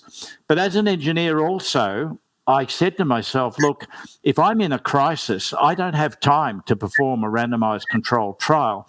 Also, if I'm dealing with people who are duplicitous, there are plenty of avenues for them to fiddle with a randomized controlled trial so that the results, suit a predetermined outcome. For example, if you knew that zinc interferes with RNA-dependent RNA polymerase, and which basically is used by viruses to create their components and then assemble, you would say, aha, what I'll do is I'll conduct a trial of hydroxychloroquine when people are well and truly sick. In other words, when they're in hospital rather than being outpatients. And that will show that hydroxychloroquine is useless. And And in top of that, I won't add zinc because I don't want to get close to anything that might work. And by the way, we'll give them 2,400 milligrams of hydroxychloroquine, which we know to be a lethal dose, and that'll kill off the old stages, and we'll say this hydroxychloroquine's damn dangerous stuff and no one should be allowed to use it. That's an example, and what I'm talking to you about is real. That's exactly what Burke's did in terms of stopping the use of hydroxychloroquine for outpatient use, insisting that they had to use it for people who had already gone into hospital. Let's now move on I have two videos, one which has President Trump standing with Fauci, and Fauci said, it's all anecdotal, it doesn't work. That was with regard to the hydroxychloroquine. And then, bugger me dead, excuse the French, but no more than about a week later, there's Prime Minister Morrison and there's Paul Kelly, the Chief Medical Officer, and Paul Kelly says it's anecdotal. And then just as they were about to shut the cameras down, he said, it doesn't work. Straight exactly what Fauci had said, right? And because, Morrison didn't have a left and a right lobe to rub together, that goes for all of the bloody premiers and the hoi polloi who consider themselves to be, the elite of our society. None of them allowed early treatment. And in fact, in Queensland, you got fined $50,000 and you're up for 6 months jail if, as a doctor, you prescribed hydroxychloroquine and zinc and azithromycin or doxycycline.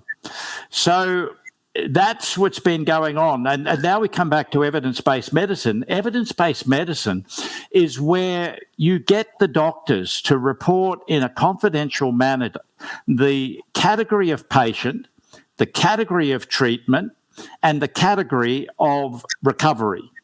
And if you do that, and I've written very, very large databases in my time. Believe me, this is just a shoe-in. It takes no brains at all using structured query language.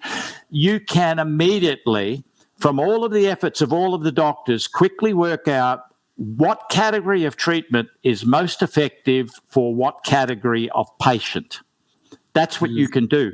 And when you do this is called evidence-based medicine. When you do that, what you've effectively done is you have tapped into the knowledge and the ingenuity of every doctor. And that's what we should do. The people who end up in public health are typically the dross of the medical profession. They're the people who really don't get a burn out of saving lives and working ridiculous hours for virtually nothing, helping their patients. They're people who love a bureaucratic environment and they don't have to think, and they are the worst people in the world to be allowing you to determine a medical policy. That's why I am absolutely, thoroughly, vehemently, maniacidally against the WHO. I do not want anything to do with the World Health Organization. We have some of the most talented medical professionals here in Australia. They've gone through really good medical schools around Australia. We have very high standards, and those doctors should be allowed to practice as they see fit.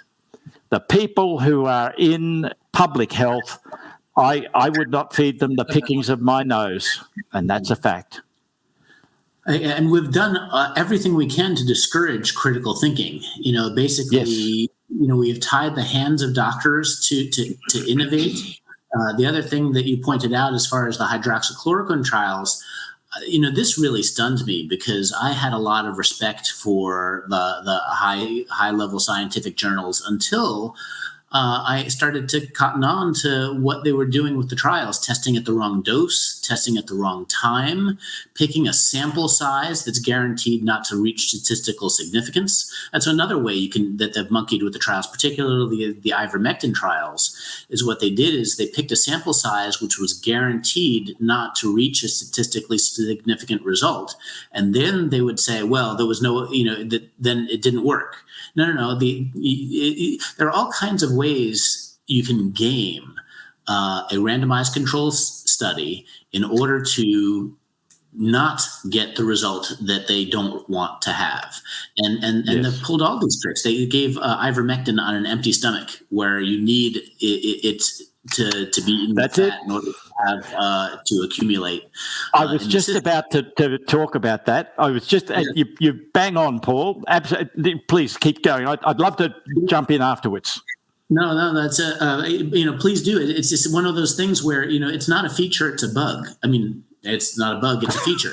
They've done exactly what they plan to do. By making and good doctors, they're short on time, and just like a lot of people, they read the headlines, and then sometimes in the body of the article itself is something that completely contradicts the headline. And it's the same thing with a lot of these studies: is that the doctors who are time poor don't read the study methods, and they come to a completely opposite conclusion of the truth. And this is where the journals should have at this point no credibility when it comes to testing off patent treatment. Dr. Corey's book, The War on Ivermectin, talks about how they did the same thing with vitamin C, taking an effective drug and sweeping it under the rug. They almost pulled that off with treating COVID with steroids by giving a very low dose of dexamethasone instead of a higher dose of methylprednisolone, almost determining that didn't work, and that has saved, giving steroids late in the course of the disease has saved a tremendous number of people. So this game has been going on for a long time, and I didn't realize it. But when it came to this particular pandemic, it's been out of control. I'm sorry. Go ahead, Kevin. Yeah, I was going to say that I was at a party at one stage, and a chap came up to me. His name is Harry McConnell, and he's the head of neuropsychiatry at Griffith Training University. And he knew that from 1997 to that time, I'd been travelling the world at my own expense, promoting the use of open source software as a means of accelerating development in third world countries. And he sat down next to me and said, "Kev, have you ever thought of using open source software in our hospitals?" He said, "I would really love to set up a hospital that was fully digital." And I said, it's interesting, Harry, that you would talk to me about this, because one of my areas of expertise is in the capturing of data. You see, one of the problems you have with any database is that just capturing the data can be so onerous that the benefits you get from the database are completely obliterated by the amount of effort you have to use to type all the stuff in. And so I've been sort of working for ages on things like barcodes. I actually developed a new type of barcode. I held patents in the United States, China, and the EU for a means of managing a infinitely large domain of numbers and stuff like that. So this is all stuff that gets me super excited.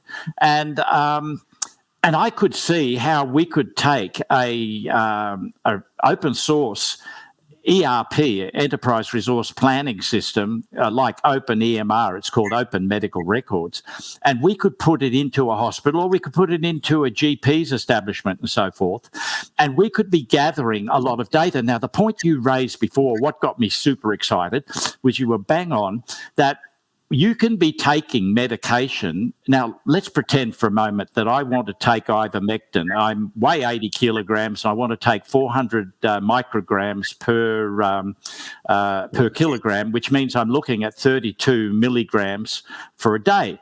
Now, it comes in 3 milligram tabs. So let's split it. Let's say we're going to take 12 of these tabs, which is 36, but I will take them 4 times daily.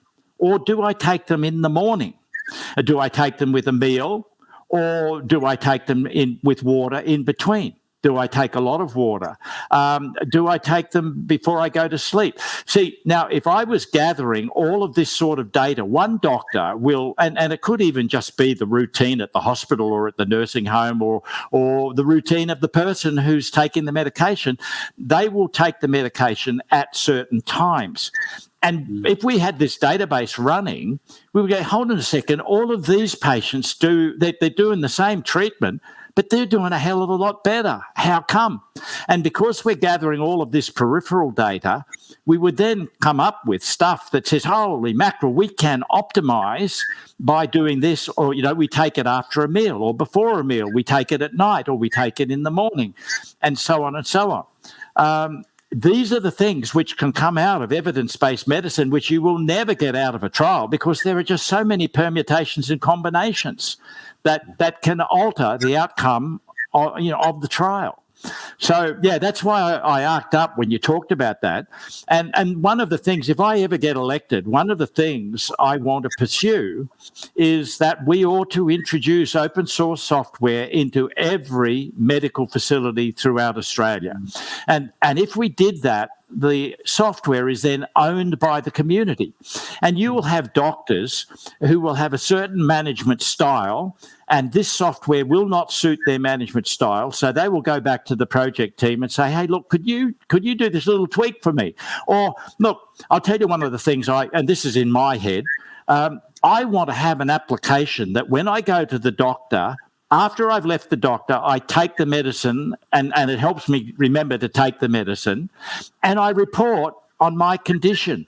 You know, a doctor works on the basis of seeing you, Paul, giving you some medication. If you don't come back, he figures it worked. That's the level of feedback, right? We need, and now they had no problem coming out with an application that would track your every whereabouts. You had to scan going into Woolworths or Kmart or whatever, but for some reason they just can't seem to find to make an application that would help people take medication and report back on its efficacy. Don't you find that strange? I mean, we are dealing with morons. The people who end up in Parliament, at least 2/3 of them are very stupid, nice people. They're nice people. That's how they get elected. But you wouldn't trust them to run a lemonade stand at the local fete or a chook raffle at the local club. And these people have, and we just moved over, Stephen, into my penchant about how our system of government is totally broken. That's how we ended up in this mess in the first place. But anyway, look, I'll come back on the script. You get the drift, that if we could come up with open source medical software, it would save us billions of dollars a year in Australia, not to mention improve the delivery of services beyond imagination. I agree with Tony, unfortunately. I'm more cynical than you, Kevin. I don't think that that some of these characters mean well, but I don't know. I hope I'm wrong about that. Oh, no, look, I genuinely believe that because my brother was a doctor, my eldest brother was a doctor, and he really loved the GP, right? And that's what I want to tap. I want to tap into the GPs, because I would suggest that 90% of the GPs, those that haven't become totally, desensitized and more or less are not happy with their job any longer. But we could so enrich the lives of GPs. We could really give them really good job satisfaction if they got feedback as to how they were doing. Anyway, I get all excited about these sorts of things. Kevin, first of all, I don't think that the young doctors today would have the knowledge, or that I think that whole intuitive and what you're saying, I think it's beaten out of them in university to think about, alternatives and stuff like that. So I think that they wait for the hot male or female lobbyists to come in with their paperwork saying, hey, just give your patients these tablets, and this is what it's for, and this is what it's for, with their brochures and stuff like that, the sales reps. So I think the sales reps and the pharmaceutical companies are actually treating patients, not the actual doctors themselves. They're just pill dispensers. And I think that want and knowledge has been lost. I don't think a young doctor would know to treat somebody with ivermectin if they had a bloody cold. You know what I mean? I don't think they would know that. I'm not sure how much they understand about vitamins and minerals as well anymore, because when I talk to my GP, who I actually like, she always looks at me going, depends what study you read. And I'm like, okay, well, that's not really helping me out real much, right? You know what I mean? Because, cholesterol this and cholesterol that. Like, I didn't know until recently that the brain's made out of cholesterol. All the grey matter is cholesterol. And if you take the cholesterol out of your blood, you're not feeding your brain with what it needs, right? So that's why statins are so bad. I didn't know that for a long time until I really kind of got into this, okay? That's why I should be eating 12 eggs a day. Yeah, right? And I approached my doctor about these kind of things. I approached my doctor about this, and she's like, I don't believe that. And I'm like, well, you know, like this is what I've heard, and and she doesn't really know that I'm speaking to, like, you know, amazing people like you guys here and other guests and stuff that we've had. You know what I mean? Who are probably would blow her out of the water as far as the medical. I'm sure Kevin, I'm sure Paul, you guys can blow her out of the water with what you guys know. I would believe that, but we're an hour and 35 minutes in. And I really want to, I've been meaning to ask you a question for so long. I want to go all the way back to the start. What did the British military end up concluding was the best method of virus transmission person to person? Contagion. They did a little experiment with preschoolers, and preschoolers are the best people to experiment upon, because when you carry out experiments, that sounds terrible, doesn't it? But I will explain myself. Because when you carry out a trial, this is another part about a random controlled trial. If the people know that they're under scrutiny, they can well behave differently. But when you're dealing with preschoolers, they're in a world of their own. They don't care less. And besides which, what I'm about to describe to you, you will see is totally innocuous. What they did with one particular preschool, having looked at the infection rates and so forth, they then instituted soft soaps and cleaning under the fingernails every 2 hours. And all of a sudden, the infection rates just dropped off a cliff for everything. For the gastroenteritis, for the common colds, everything.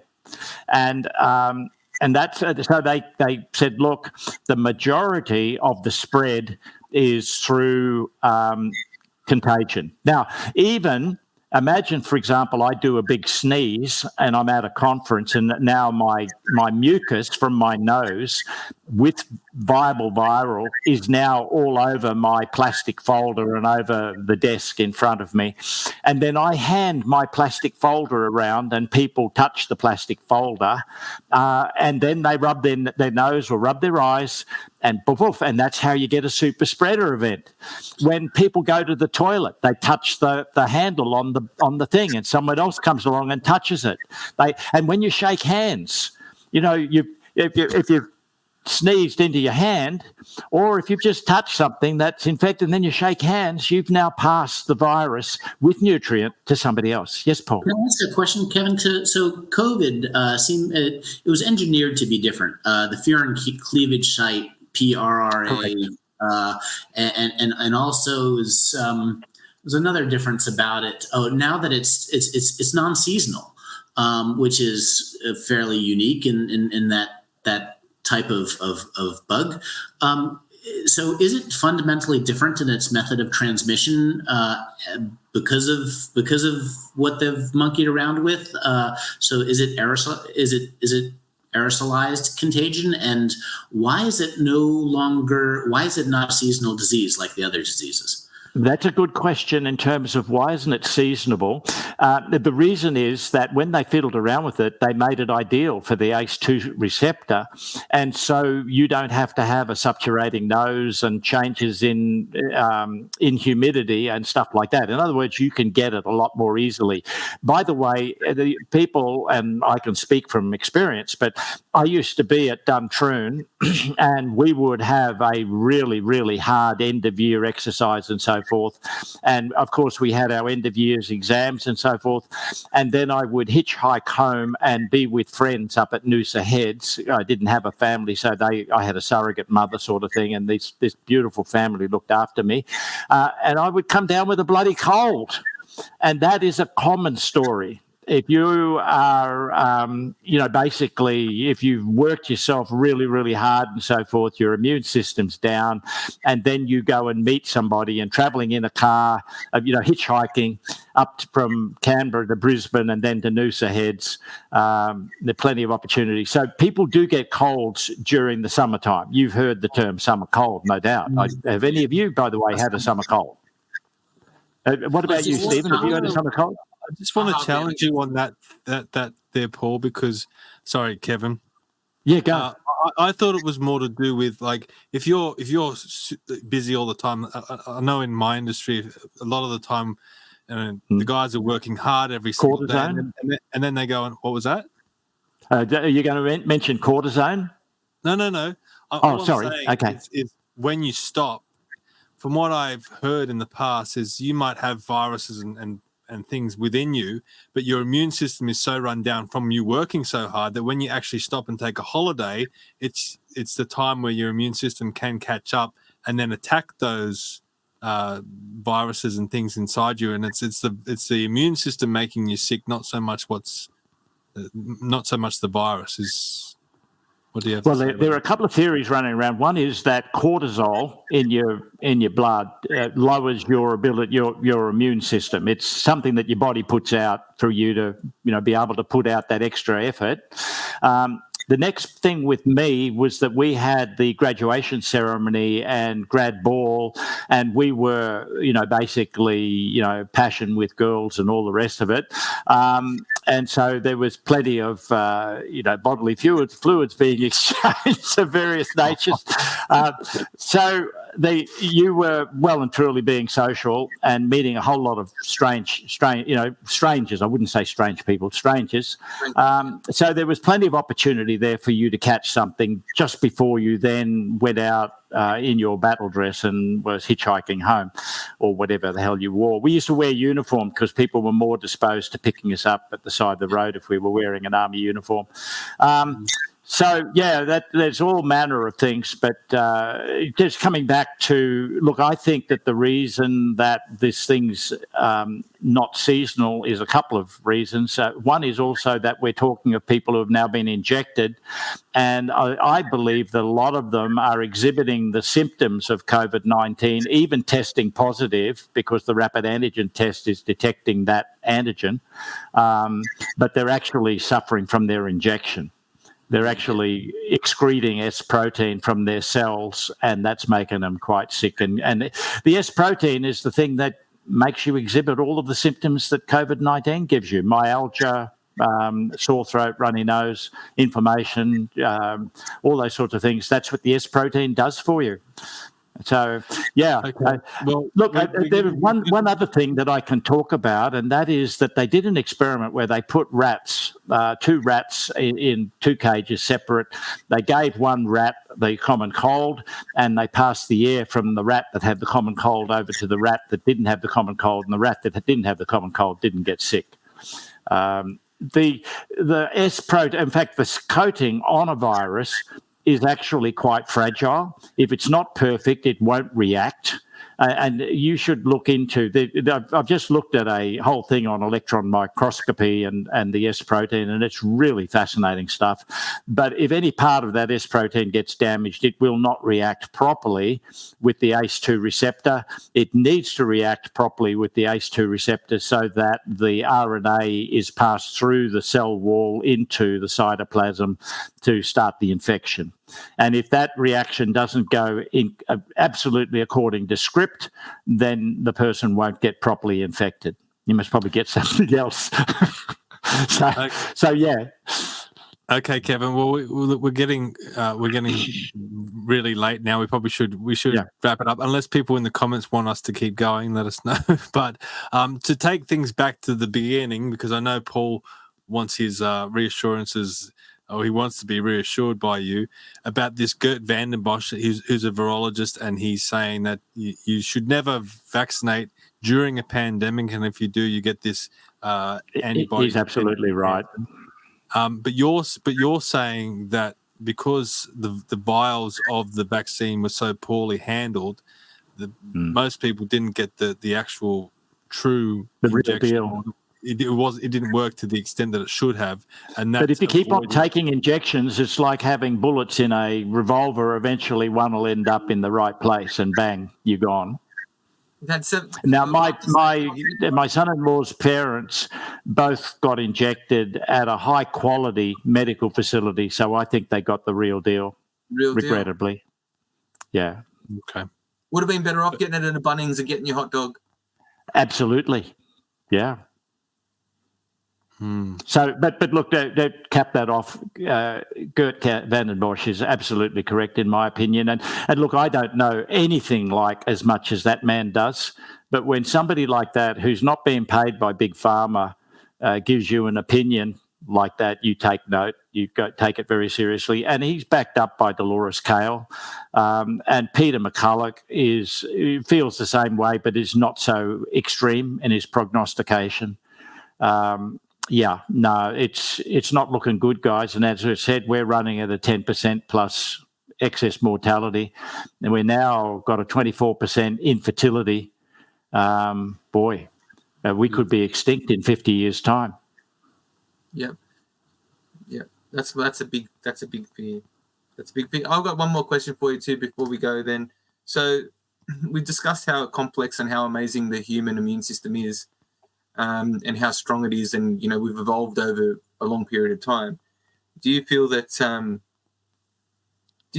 Apart from like a scratchy nose or something like that, do you feel that all viruses have been man-made or manufactured?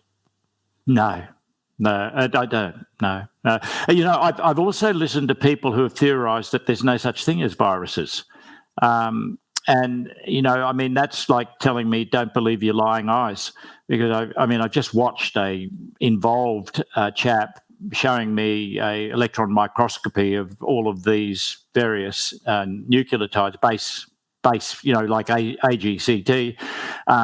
And when I learnt about DNA and RNA and so forth, I find it really hard to believe that these chemical complexes, which we call viruses, don't exist, and that you can give a person a particular chemical complex and they will exhibit symptoms like somebody else that I give the same complex to. Kevin, what about people out there that say that they've never proved that COVID exists? Like there's been no microscope slide that shows that the existence of COVID. What do you say to those people?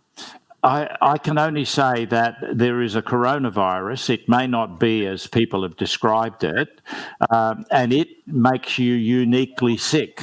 It's like I've had it twice, and it is a sickness like I've never had before. It wasn't, by the way, it wasn't life-ending, but the amount of myalgia that I had and the nature of the myalgia beggared belief. Also brain fog, lack of oxygen, I was walking up 15 stairs and at the end of it I felt like I was drunk. Just things like that. I'd never experienced it before. For me, it was as well. It was different than any other cold or flu that I had. And Steve, I'm familiar with your argument. Basically, one of them is, a virus, it's never been isolated. And that's okay. That's a poor argument. And we postulated bacteria before anyone could isolate a bacteria as well. That doesn't mean that it doesn't exist. The idea of isolating a virus and people hanging their hat on that as saying it doesn't exist, there are so many ways in which it's a testable hypothesis that there would have to be people who have their career. At this point, I'm almost skeptical about just about everything. But the idea that this very, very testable hypothesis that all of it is just made up, it seems too far of a stretch. And that's also. No, I agree with you. I agree with you, Paul. But there are people out there. I'm sure there may be people. I might be one of those people, though. Why isn't it isolatable then? Why can't you go and have somebody who's been tested positive and sick with COVID, okay, and then you draw blood, and then why can't you separate it from the blood? Well, bacteria HIV from the blood? Yeah, well, bacteria, when we were first postulated, were too small to be seen by techniques at that time. Viruses are far, far, far smaller than bacteria.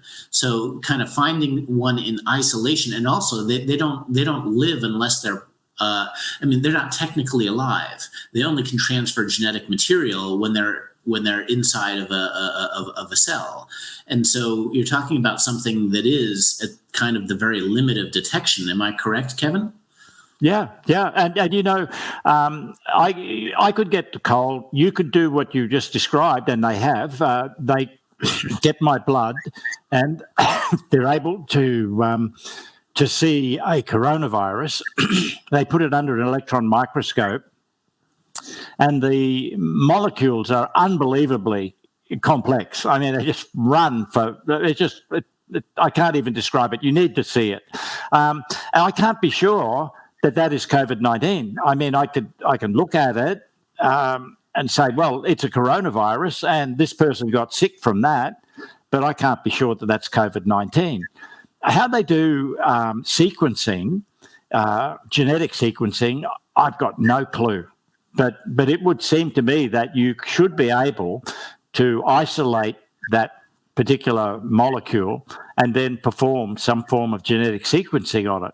And that might give you an indication as to there might be a genetic fingerprint which is exclusive to SARS-CoV-2. Don't know.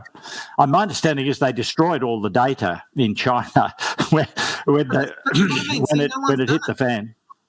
So you can't tell me that, like, see, that's the thing, right? So, like, look, I'm not saying that I don't believe that exists, but I'm a bit skeptical there, right? Because, all right, it's a global, all right, so, like, if we take it on, it's a global pandemic, right? Man-made global pandemic, okay? So, right, here we go. It's put, economies into plunder, we've got excess death rates and all this kind of stuff, okay? And surely to God, somewhere on this planet, okay, if you can make the damn virus, you should be able to see the damn virus. Okay, so what happens is and genetic code it so that you know what virus it is. Why has no one done it? There's two possibilities here, but we should deal with the first thing, which is what you've just said is totally true, that it should be possible to isolate the virus and to do genetic sequencing on it. And the answer to the second question then is, if that is true, why haven't they done it? And I'd suggest that they don't want to do it, because if they were to do it, it would give information which they do not want people to know. It would give indication of where the hell it came from, who had touched it, and all the rest of it. And so I would not be surprised if they haven't done it. They're just not telling you about it. All right, let's squeeze in a question for Pauline. She says, does the panel think we will see another pandemic in the next few years? That's a darn good question. And the answer is an absolute definite yes. But there is some good news. Up until this thing hit, I didn't know anything about ivermectin, hydroxychloroquine. I didn't know anything about lysosomotropic ionophores. And any RNA virus, and I suspect even DNA viruses, but any RNA virus, definitely, they have no immunity to zinc, ivermectin, vitamin C, vitamin D, and aspirin, and doxycycline. Throw all of those in, and even if you've got Ebola, hemorrhagic fever, this will work against it. So the pharmaceutical industry may well have shot themselves in the foot with this one, in that we've stumbled upon a cure for every type of RNA virus. That RNA viruses are not going to be able to mutate to get around. What do you think, Paul? But make sure you act early. What you do on your first 48 hours may matter a lot more than what you do on your second set of 48 hours. Bang on. And the other thing is, don't forget you can do some nasopharyngeal irrigation with providone iodine, which is where the virus lands. Yep. So, and that's something that is harmless to do. Just the dilute iodine and gargling with certain kinds of mouthwash, so that you can lower your viral load where the virus lands. Yep. Yeah, dilute hydrogen peroxide works as well.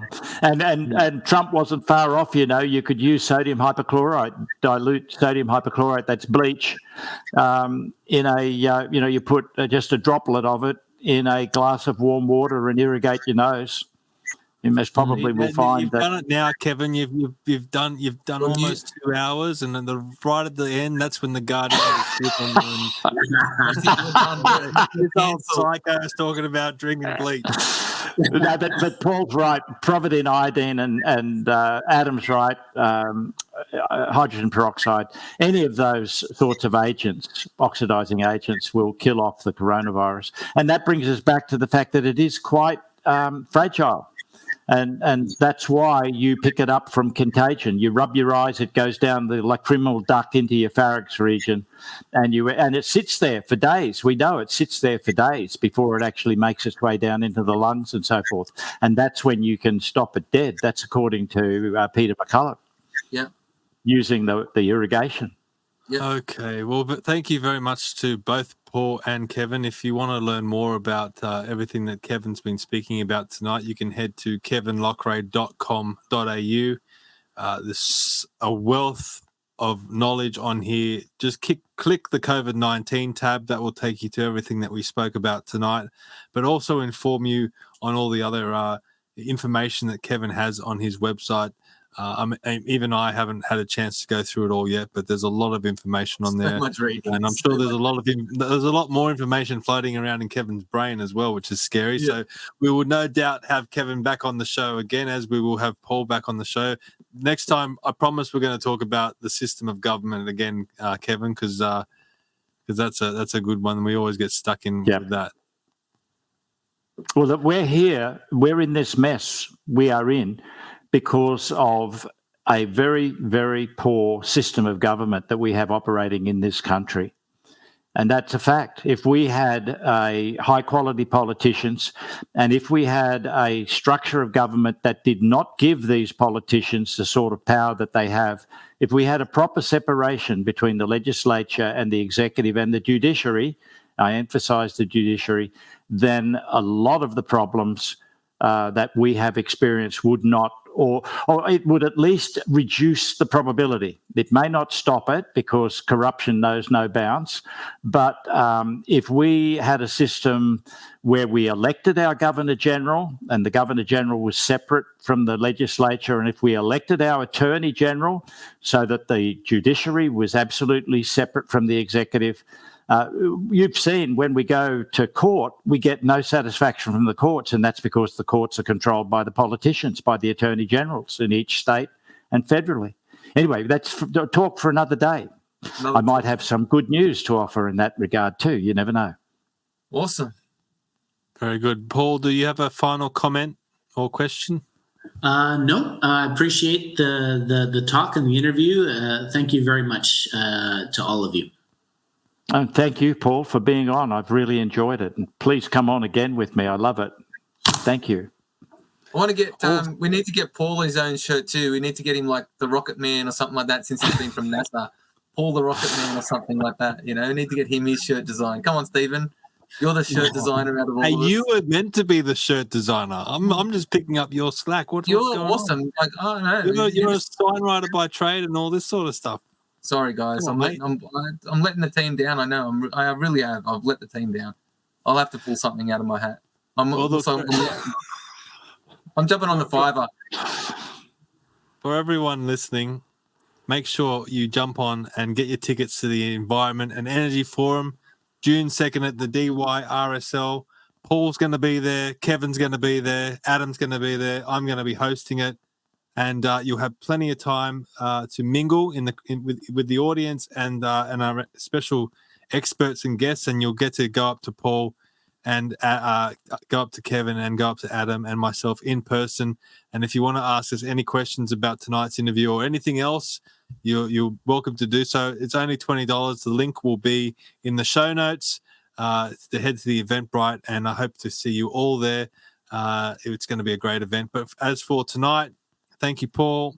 Thank you, Kevin. We know that people can follow your work on your website. Thank you, Adam. And please share this out if you've got anyone that's interested in the any of the issues that we spoke about tonight. We really rely on the audience to share out our content because we are getting banned on places like YouTube and other platforms. So we can't do it all on our own. So we really need our audience to help us out. But we will be back next week. See you all then, and thank you for watching. See you later. See ya. Thanks.